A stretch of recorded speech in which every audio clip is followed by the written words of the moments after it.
هفته و چار مالباتن ji Musilê reviyan û li ser dirêjahiya 500 kilometrî di 26 rojan de bi qaçaxî derbas kirin û gîhane Rojavayê Kurdistanê. Niha li kampa Mebrûka li herêma Serê Kaniyê hatine bicîkirin. Rûnixuman û bi dengekî tije tirsa ji terora Daişê çîroka reva xwe ya xemgîn tînin ziman.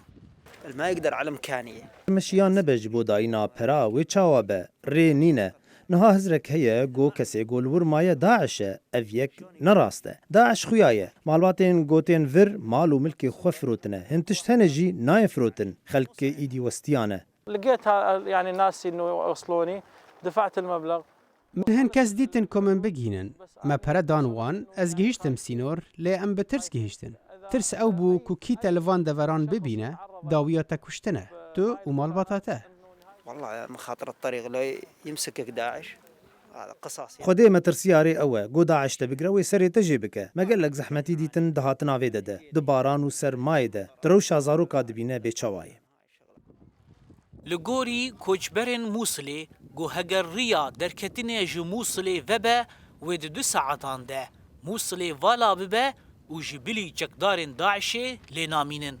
احنا يعني كل الشعب الموصلي اللي موجود داخل موصل هو عايش بمعاناة. ئەم هەمی خەلکێ مووسلێ دێ ڕەوشەکە نەباشتە دەژین ئەو هەما لە بەندا تشتێکینە کو ڕەوشەوان باش بکە نها ئەگەر دەریەک vebe ji Musilê re dinîrê du demijmêran da kesek lê namîne ji wan hemwalatiyên ku tiştek di destê wan de nîne.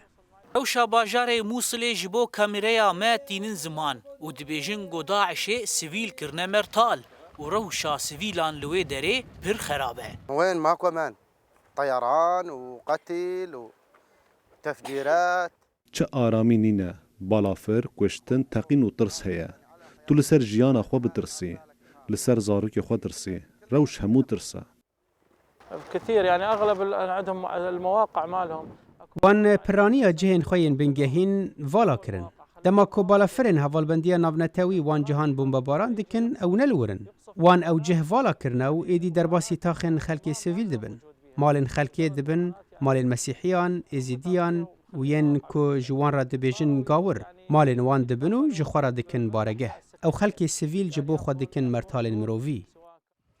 Malbatên Musilê yên gogîhana Rojavayê Kurdistanê bandora jiyana dibin terora Daişê de li ser rûwê zarokên wan pir diyar e. Lê niha li Rojavayê Kurdistanê gîhane aramiyê.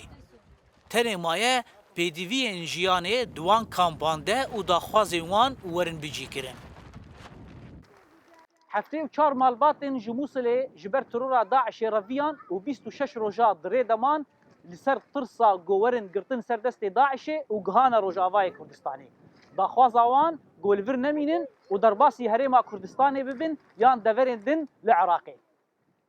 Zana Umer dengê Amerîka kampa Mebrûka li başûrî bajarê Serê Kaniyê.